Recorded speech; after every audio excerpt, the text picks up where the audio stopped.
Hello, everybody. I hope everybody's having a wonderful day, night, morning, whatever you're, where it is, what time of the day it is where you are. Sorry. Today is Monday, April the 4th, and I've got your royal updates and other news in the headlines today. So let's jump to it. There's a copy of the disclaimer. It'll also be in the description.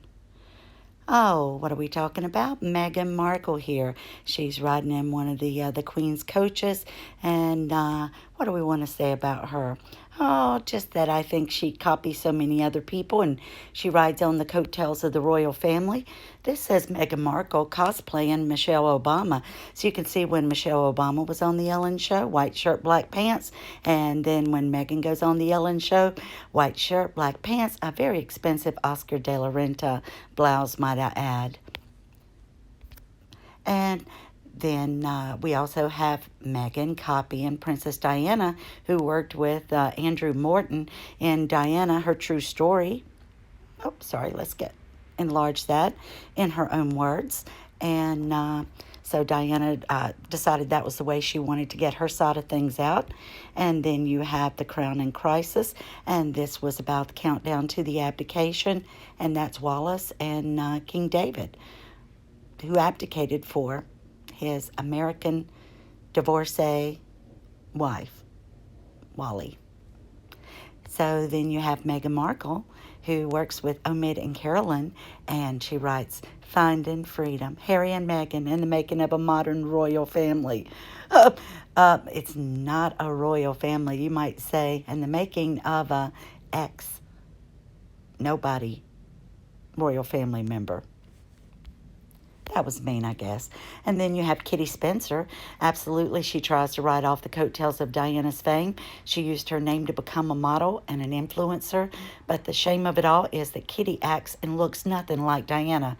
She may have looked like her years ago, and she did. But with all her plastic surgery and injections, the resemblance has just been lost. And then you have Paul Burrell.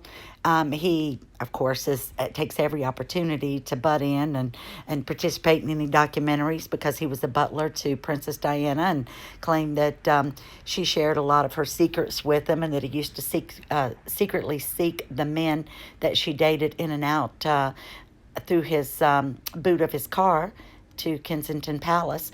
And then we know he took letters and other personal belongings to Diana, which the crown had to go and take back from him, and he said that it was all just for safekeeping. I don't know who he appointed himself as the keeper of Diana's personal belongings, but it was returned to the crown. Then you have Sarah, Duchess of York, who in 1996 went on the Oprah Winfrey Show. And it said, Princess Diana's former aide says Meghan Markle and Prince Harry echo past royal family rifts.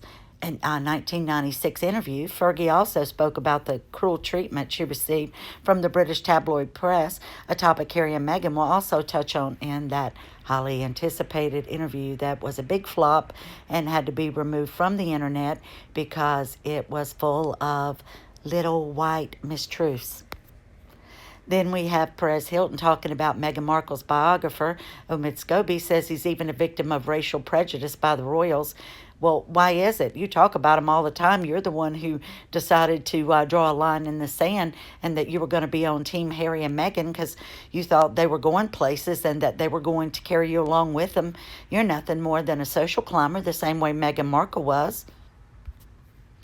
Then here is a change.org, and I'll put the link in the my description. But it says bot finder website founder accused of scamming his users. And this is a petition. If you'll go to change.org and type in Ask Twitter to suspend Christopher E. Boozy's account, and you can sign the petition there if you choose to. Right now, they're looking for 2,500, and as of a few minutes ago, it was at 2,267. Then, this was a pretty good thing I found on Twitter on Cat Turd 2. Good morning, FYI. Elon Musk becomes Twitter's largest shareholder. Now, what does that mean for us? Well, I'll tell you what it means. Elon Musk, who is one of the richest people in the world, is also a big advocate for free speech.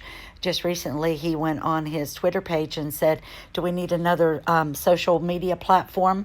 Meaning that he might start one, but I guess he's decided to buy up more shares so that he can have influence over it. So maybe then he'll be able to go to Jack Dorsey or whoever the current CEO is at Twitter and talk to them about not silencing people that they feel who are sharing their truth, but that they call it, label it misinformation just because they want to control what's put out there. Well, this isn't a dictatorship, and right now I still live in free America, and I'm going to fight to the death to make sure nobody takes that away from me.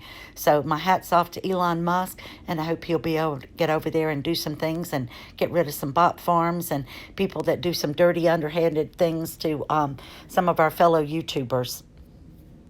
Richard Eden posted on his Twitter, former notice that this was about Omid Scobie again. And I don't know if I showed you this notice yesterday, but this was on his MeU Limited company, and it was published March 29th. The register of companies give notice that unless cause shown to the contrary, the company will be struck off the register and dissolved no less than 2 months from the date shown above. Upon the company's dissolution, all property and rights vested or held in trust for the company are deemed to be Vanavakashia and will be belong to the crown. What else do we have? Sorry, sometimes that doesn't want to turn page. Okay. Marie Claire posts about Princess Charlotte budding personality and that it mirrors Princess Diana's, an expert said.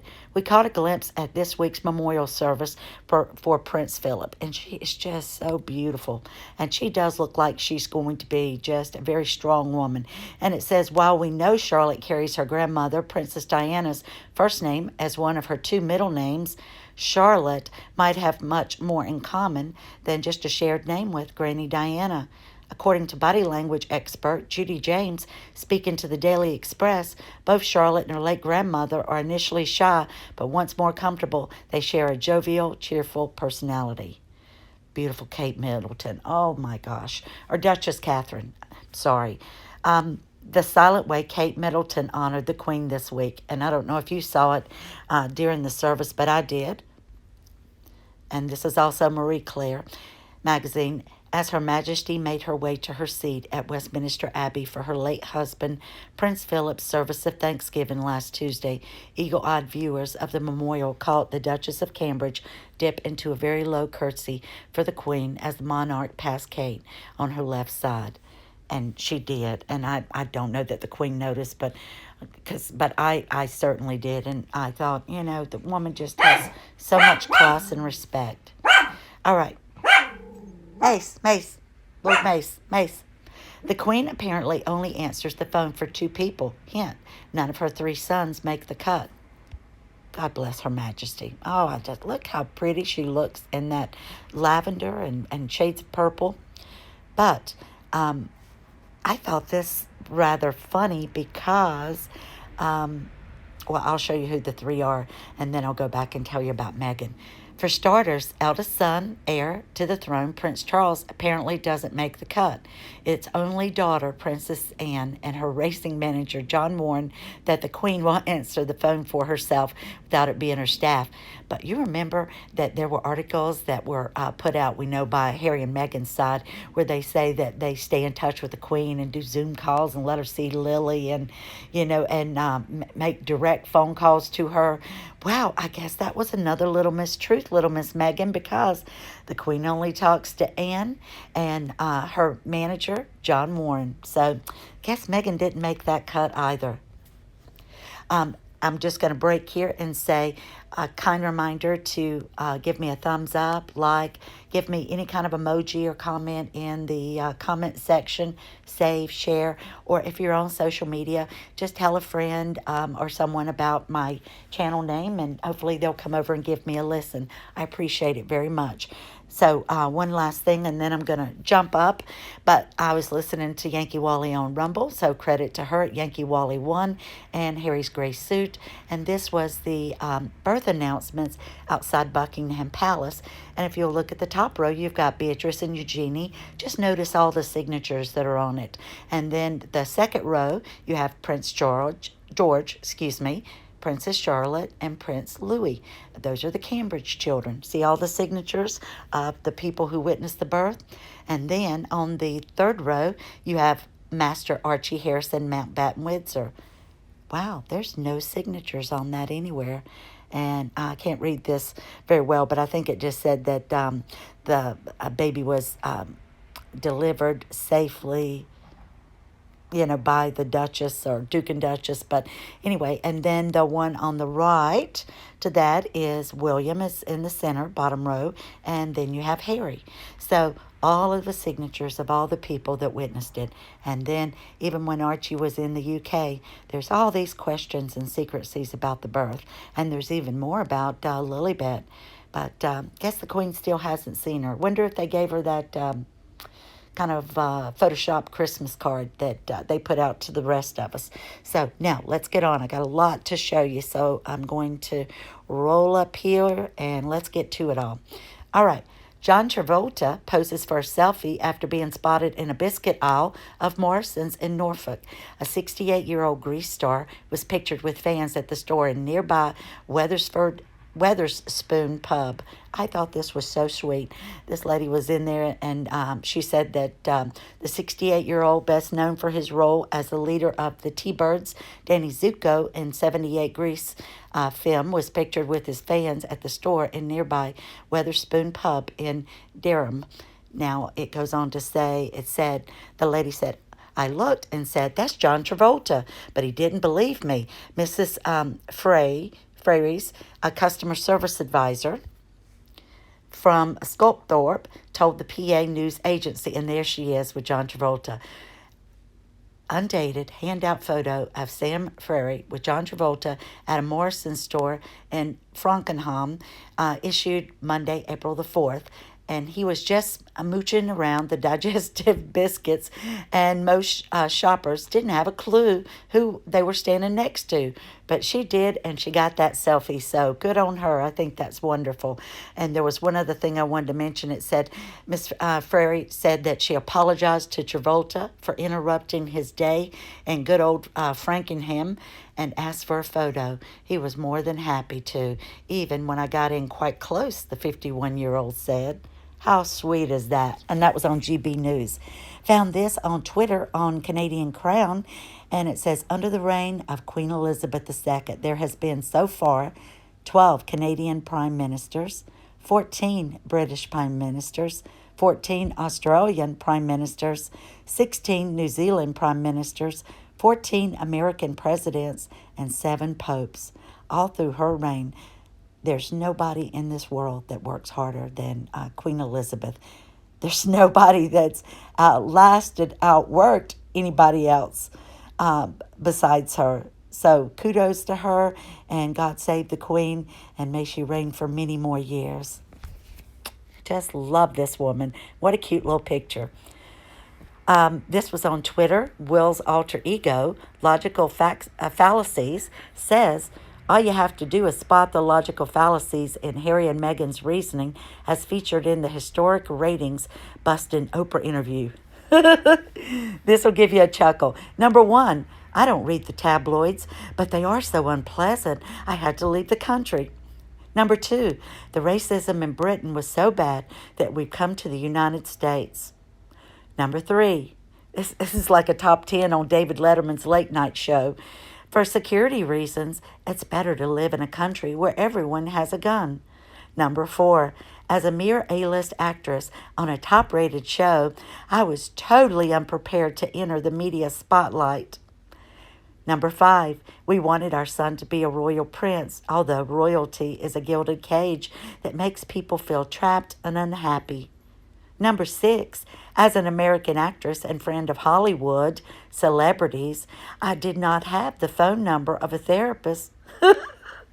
Number 7, my letter to my father is deeply private. Harry's unanswered phone calls to his father should be shared with the world. Yeah, because remember, got back to Gayle King, who is Oprah's best friend, and on ABC Morning News, she goes and says that Harry had a talk with his father, but that nothing was resolved. And, it went right back. What a little gossiper she is. Number 8, Meghan is not to blame for me leaving the royal family. I couldn't have done it without her. What a play on words. Number 9, I'm broke, apart from the millions my mother left me, which, Harry, that money belonged to your family, who you're now making money off the back of and then throwing them under the bus at the same time. Aren't you a contradiction? Number 10, I love my grandmother so much that I'm completely loyal to her. And then, bad word, you granny. Did you spot any logical howlers? Tell us how you scored, and we'll send you a signed chicken. That was cute. I'm sorry. And Lean Meme Machine on Twitter said, everybody poos, but 3 drops of Sunshine Sacks PR before releasing will take the truth out of the news by deodorizing with notes of lies, hypocrisy, and fraud. MeghanMarkle, shit show brand ambassador. She had done a commercial for these poo drops, and it was on her now defunct blog, the TIG, where she had a little sponsorship. She probably made a whole 10 pounds or something from it. But doesn't she just look like, somebody very creepy, somebody that is just a little psychotic, like when she was shown at the Invictus Games, I believe it was, that Harry was there, but she was there sitting beside Marcus, and she had on that burgundy sweater and skirt, and she just looked like a crazed person. I was trying to think of what was the show that Michael Douglas was in, and oh my God, can't think of the actress. But anyway, she was like a crazed fan. So I'm going to talk just briefly about politics. I just want to say something that's going on. This has really just concerned me. There is a lady that was going through the interview process the last few weeks in Washington, and she is Judge Ketanji Brown, Jackson's nomination, with a procedural vote at the Senate Judiciary Committee deadlocked on the nomination just a few hours ago. So she's been going in and she's been talking, and of course she's Democrat, and they want to put another to replace a Democrat that they forced. Usually they stay on the Supreme Court until they die. Somebody just decided to let him know that he wanted to retire. So they want to put somebody on that's from the woke brigade, because let me tell you, the Democrats were trying to do everything they could to hide this woman's past. She's a judge in Washington, D.C., and she tries a lot of cases that are to do with pedos and people who carry those type pictures that are very illegal. So she tends to take up for them instead of following the law and sending them for any kind of jail time, prison time. She doesn't do it. She says, I'll let you out and we'll supervise your computer. Who's going to supervise anybody's computer? And if you're really gathering that type of information online, if they've got some kind of tracker on your computer, do you really think you're going to use that computer? You would just have an alternate computer that you would use. So that doesn't do anything except allows those men and some women back out on the streets so they can perpetrate against other young people and have more victims. So I couldn't find anybody that she put away. And they even the Democrats wanted to seal those records so they couldn't see it, that she apologized to these criminals in court and said, I'm so sorry that you have to come up and be in front of people with this, or that you might have to register as a sex offender. And it's just amazing. She felt sorry for them, but even though she talked to them and about what their crimes did impacted children, she didn't apologize to the victims. So what if you, as a small child, somehow you had a relative to take snapshots of you, and some of these were snapshots of someone actually abusing you, and then you find that it's all over the internet, and once that's shared so many times, you'll never be able to get it all the way off. And then you go to trial and you see this person, and you hope that you're going to see them, they're found guilty, and you hope that they'll go to jail. But no, they don't. They're let out, and they're apologized to by this judge. There's a lot of things that she does, and let me say how you know that she's woke. is she's very big into CRT, the critical race theory, who tries to change our history and talk about how white people are taught in school that that they're born racist and how they need to make sure they erase all that from their thought process and that they're taught to act differently. But anyway, she sat on a school board at I believe it was a charter school, a private school, and when the senator Ted Cruz brought it out and just went through some of the books that were in their curriculum, it starts talking to kids about sex education as young as kindergarten and first grade. And she sits on that board and tried to say she didn't know what the curriculum was and that being a board member, she didn't have anything to do with it. Absolutely. A little more mistruths from Judge Jackson here. So anyway, what happened? I'll tell you. Just a few weeks ago, the Senate advanced Jackson's Supreme Court nomination with a procedural vote. And here's what you need to know. So what it is that it went before a vote tonight of 11 people, and the committee voted 11-11. Senate Majority Leader Chuck Schumer, oh, it just bothers me because he's one of the senators that tried to pull up and is guilty of drumming up all of this stuff against Trump. And I don't care who you like or don't like. That's your personal belief. But all I'm saying is that this is fact of what they've actually done. And it's been proven in court. And all of this has been reported, but mainstream media won't pick it up. But I wrote to the Susan Collins of Maine, and I let her know what I thought of these GOP, the rhinos, which are Republicans that we've put in office, but they vote Democrat. If you're going to vote with the Democrats and go against what Republicans believe, then change your party. No, you use that party to get in because you live in a state that's predominantly votes, one-sided. Oh, it burns me up. Anyway, let's see. The only other thing I wanted to say is it said the committee deadlocking on Jackson's nomination meant that for the first time in modern history, Supreme Court confirmations she needed additional procedural step known as a discharge petition to get on the Senate floor. And this is the final thing. And after she is discharged, Chuck Schumer will move to break a GOP filibuster of Jackson, leading to a final vote confirmation either this Thursday or Friday. If that woman gets on our Supreme Court, then God help us, because all of these people in the deep state and the swamp, that all of this information is starting to come out, like President Biden's son, Hunter Biden's laptop, and all of the dealings and people that they're involved with and pedophilia. They want a Supreme Court justice that sits up there that goes easy on them, because a lot of them are going to be convicted. Watch and see. Meghan and Harry, trendsetters for Will and Kate. The Cambridges reportedly look to the Sussexes for tips to stay relevant. Many might note that Will and Kate have been taken on social media more. They've always done it. Of course, they're taking on more because they're having to take on more formal duties with the Queen's health and having to cut back the amount of duties that she takes on. Plus, their kids are of an age now to where they can do more. And it didn't help with Harry and Meghan leaving, because that just meant there were more things that were put on their plate, along with Prince Andrew getting into the mess that he got into. And I will say, I don't think he's guilty of anything. He wasn't charged with anything. And just because he settled, it may have looked bad, but he didn't pay Virginia all of the millions that was reported that he did. So he's guilty of making some bad mistakes in his life. So Meghan and Harry absent from memorial despite Prince Andrew's present. So it says Harry and Meghan chose to remain close to the U.S. despite the rest of the royal family's presence.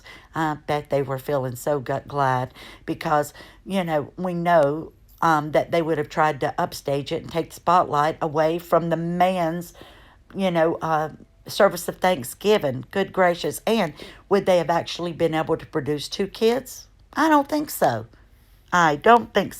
Plus, it wouldn't look good with the court case that Harry has in, where he's trying to be an internationally protected person and get diplomatic status so that he and Meghan can travel the world, and he's trying to get it for his children.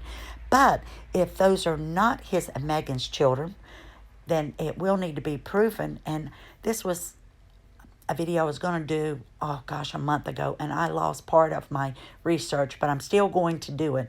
But let me just say that it could come out in this court case that Harry would have to prove that there's 2 kids and that they actually exist, and that they exist and are born of the body and from Harry and Meghan, so that they could receive that status. I don't believe they're going to get the status. I don't believe they're going to, and if they did, I think it would only be Harry. But it says, royal commentator Stuart Pearce has said, Harry is feeling very down, has missed his grandfather's memorial service a year after his death. The rest of the royal family were in attendance, including Prince Andrew, despite the controversy surrounding him in recent years regarding alleged predatory behavior. All right, let's go on. Let me get a little drink of water here. I'm sorry. So today, the Sun reports, excuse me, and thank you, Diana would not have moved away like Harry and Meg. Princess Diana's royal chef said that she would never have moved away like Prince Harry and Meghan. Chef Darren McGrady, who cooked for Princess Diana, thinks she wouldn't have left the country like the Duke and Duchess of Sussex did in 2020. He said they got what they wanted. Prince Harry and Meghan have been slammed for criticizing the royal family by a U.S. commentator. Good on him. I hope everybody starts realizing what they're all about. Lee Cohen has since claimed the the Duchess of Sussex would have never received the notoriety had she not got married to Harry. Speaking to The Express, Mr. Cohen said they've earned my scorn because they've treated Harry's family very poorly in all of this. I don't feel like it's at all productive for them to be criticizing the royal family, going on Oprah interview, putting all these puff pieces out in the press, writing a book of memoirs about them. Those are just my things I added. They got what they wanted. They stepped back, and they have the notoriety already. They certainly never would have obtained the level of publicity that she currently has if she hadn't married into this family. She was a nobody and went to a somebody overnight because she married a prince. The Sussexes remain silent about the Queen's Platinum Jubilee. Why, yes, I haven't seen anything on Archwell. With events running across the country to celebrate the monarch, it's notable her grandson and his wife are yet to congratulate her publicly. The couple, who reside in the U.S. previously, stated that they would no longer have sources to speak on their behalf. Instead, they would rather speak publicly via their press teams. It may be that they congratulated the 95-year-old monarch privately. I don't think so. And they didn't say anything when the Queen came out on the anniversary of her ascension to the throne that she wished for Camilla to be a royal consort when Charles took the throne. We didn't see any congratulations about that. William will always be there for baby brother Harry, though there may have been quick to pit the brothers against each other. Their bond appears unshaken. Harry and William, who may be closer than many other siblings due to the loss of their mother at a young age, have faced an imposed rivalry in recent years, which we know. And it just says, despite reported tensions between the royal brothers, William, 39, has reportedly said that he has an unbreakable tie with his younger brother, Prince Harry. Of course he does. You don't stop loving your family member because you have a falling out. And I understand why he can't work through him. And Harry doesn't want to hold himself accountable for the things he has done. He just wants to blame everybody else. And here you got Harry sitting over here waiting for apologies because Meghan says they're the ones that have wronged us. No, they just didn't give you what you wanted, so you ran. You thought you'd be half in, half out. You thought you would get to keep your royal protection. You thought you would still get to trade on the royal titles, which you've done that. Nobody stopped you from doing that, at least not yet anyway. But now that the memorial service for Prince Philip has ended, I feel like that we might see some things, happening by way of the palace very soon. Looking for an activity to stay trim? Well, Meghan does yoga. This is an old picture, and it just talks about her mother being a yoga instructor. And despite, it's a struggle, her mother encourages her to keep up and practice regularly. She said, "Flower, you'll find your practice, give it time." Huh. Well, it's pretty sad when Meghan and Harry don't do anything of really to mention or speak about, that they have to drum up all of these old things. Are they going to tell us that, how many times she goes to the bathroom during the day, what she drinks? Really, it's pathetic. But Meghan asked by Elba to play Dr. Dre at royal wedding. Idris Elba was asked by Harry and Meghan if he could MC their 2018 wedding. The 49-year-old DJ and actor recently hosted an episode of BBC Radio 1 Extra's rap show. He was asked what it was like to DJ the royal wedding and mentioned Meghan's request for Dr. Dre. The star of Luther and The Wire said, "Still, Dre by Dr. Dre went off. It was Meghan's choice." MeghanMarkle's Spotify podcast, Archetypes, examines labels that they try to hold women back. And I bet I didn't put the book in here, so I'll tell you what I'm going to do. I'm going to try to go up and find it just for a second. The cover of the book. Yes, I know I have it. Got several other things of research for other videos up in here. Oh, yeah, that's another one I'm going to talk about. I know I took a screenshot. Forgive me if I can't find it. But there's a book written by an author called Archetypes. I think it might be further back.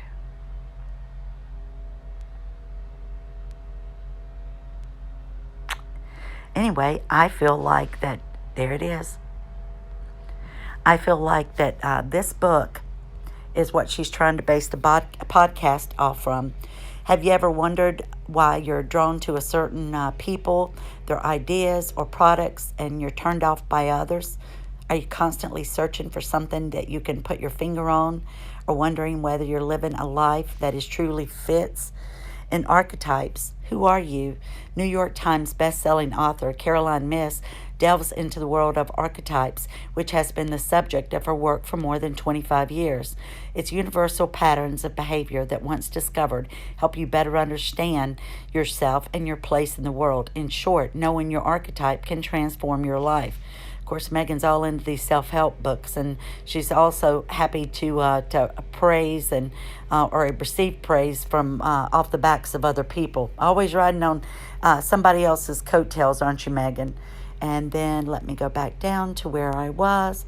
Apologize for scrolling down like this. There was something else where I was talking about, and I know I took a picture off Twitter earlier and just didn't include it. Sorry.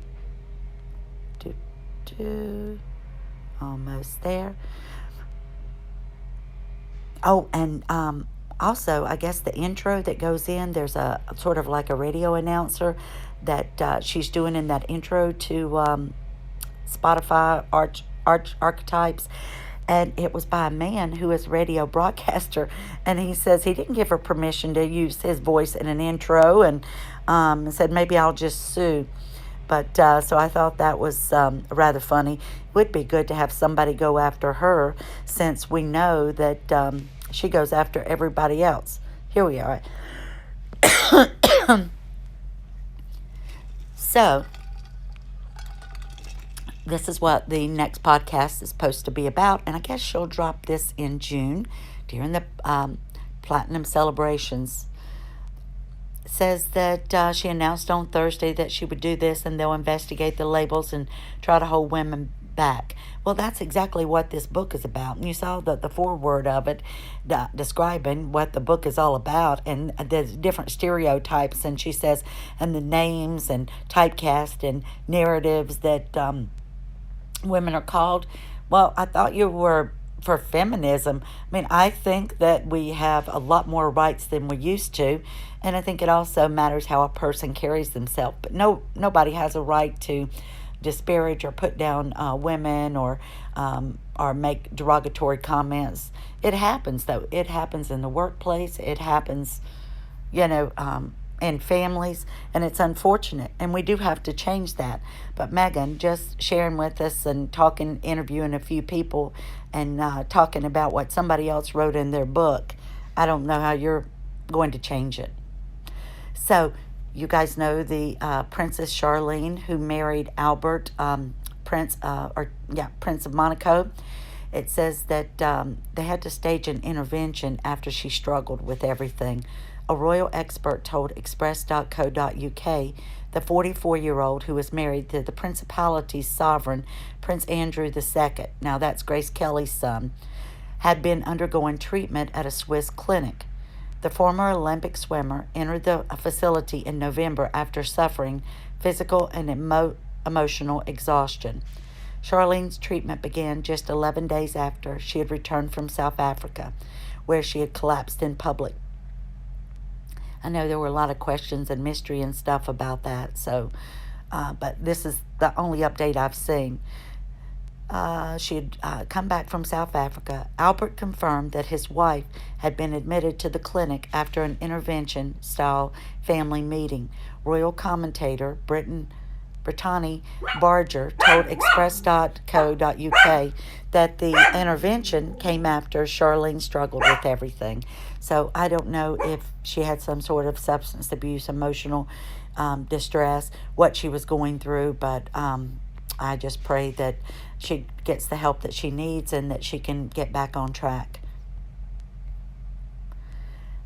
Then Francesca Edwards says Will and Kate sent internet into a frenzy that when they were on the Caribbean tour, for all the negative things that were said about it, it says that, and for these people, hello Jamaica, are you listening? For that group of protesters that stood out there saying you didn't want to bow down to a white man and white woman, which again, nobody wanted you to. Searches for a Caribbean holiday soared 446% after Will and Kate's tour inspired Brits to visit the island. You see, this is the power of Will and Catherine being an influencer. And when they go and show up at charitable events or go on royal tours, they're highlighting that area, and those people are able to show things they're most proud of about where they live and part of their culture and the surroundings. So they carry a lot of star power with them. And remember, they do this for charity. They're not looking to pick up a paycheck like Harry and Meghan are. I believe anything she shows up to has got a price tag to it. You know, you pay me, we'll show up. That's Meghan, not me.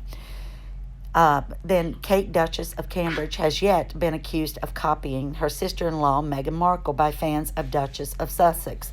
So they're saying, because they're out in the pouring rain, and God bless William and Catherine, they're using an umbrella so they're not complete, soaking wet when they're about to go into an event and make a speech.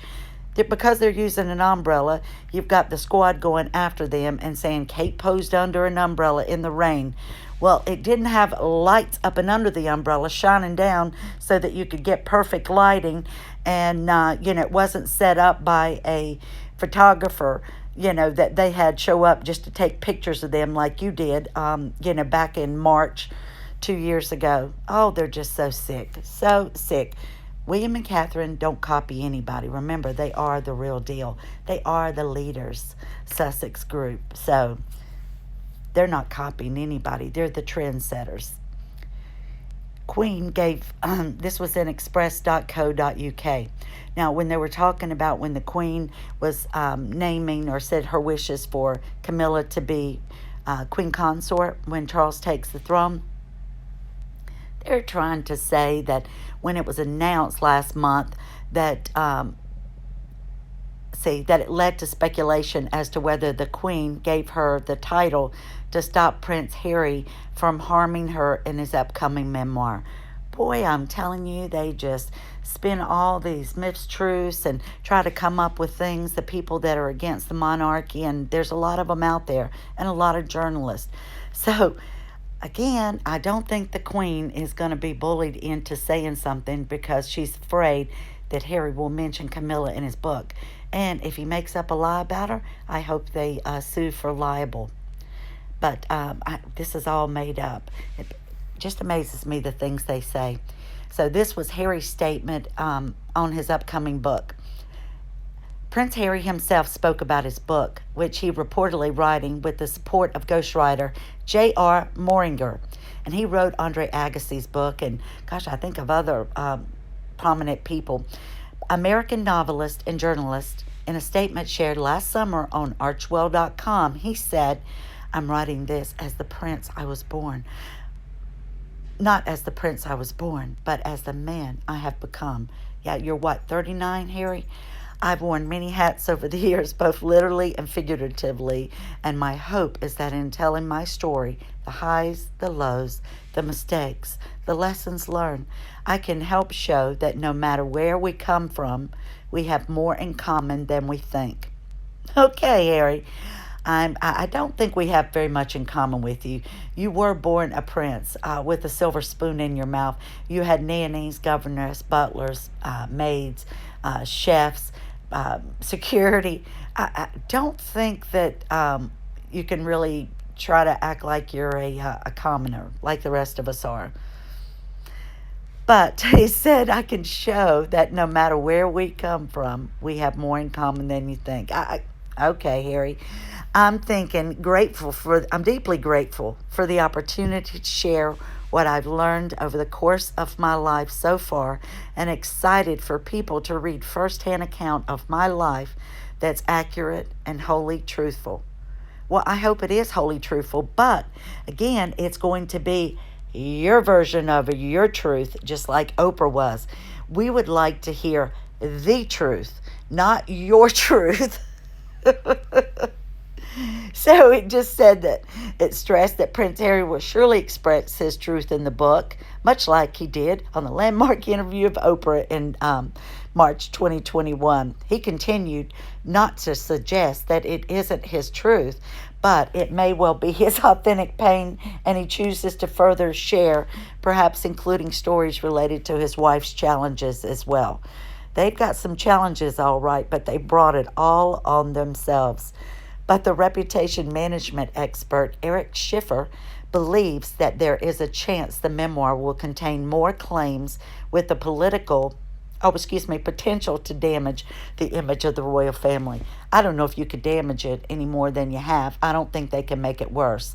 But I think it would just be hilarious if the royal family said, sorry, but the things that you're putting in here are not accurate. And if it's your memoir and it's wholly the truth, I guess we'll have to sue you. Because since you didn't want to show us the book beforehand. Baroness Bruck on Twitter said, Hawkins said the 37-year-old royal had slapped him across the face after he complained he was feeling tired before a concert. So Foo Fighters drummer Taylor Hawkins was once slapped by Prince Harry when he was about to go on stage because he made the comment that he was, feeling tired. Prince Harry slaps him across the face. Who does that man think he is? I mean, you don't put your hands on another person, Harry. I don't care if you are a blood prince. The late musician said the slap had been playful, but still it pissed him off, actually. I don't blame him.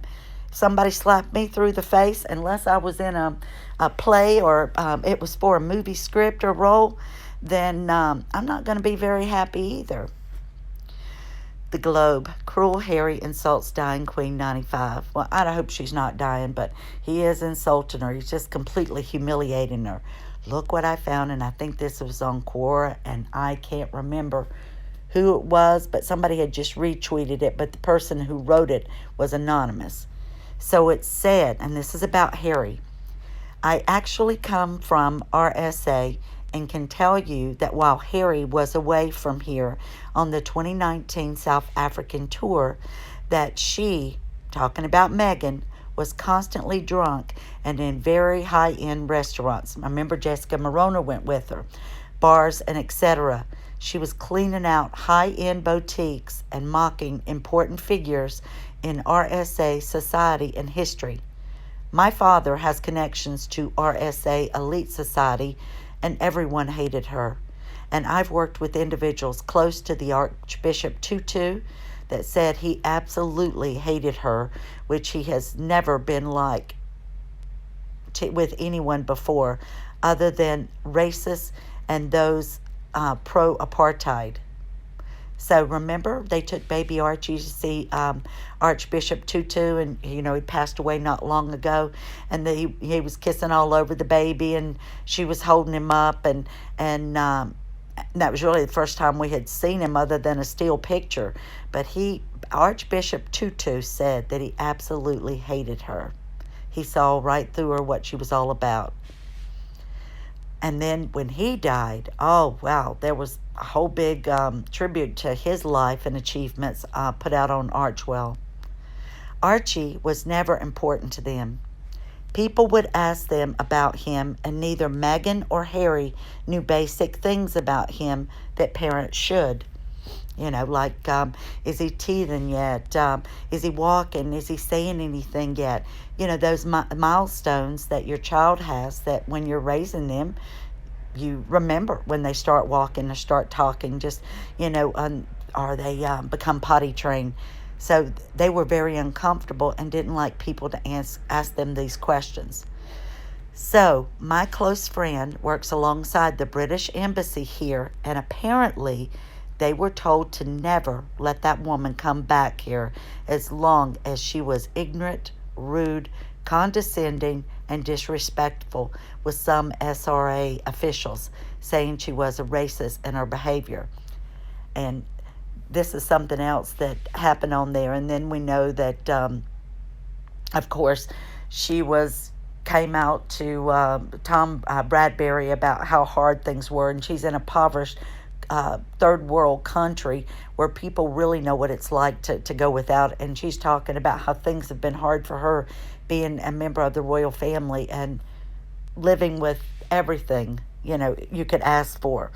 But then it was also said, and I'm going to say allegedly, this is just in my opinion, this could be gossip because I can't find proof, but it was said that when she was at Admiralty House that she threw hot tea on a lady, a staff member who was serving her, and she got upset with her, and that they had that lady sign an NDA, and that the royal family awarded her $250,000, $250,000, to please not tell anybody what Meghan had done.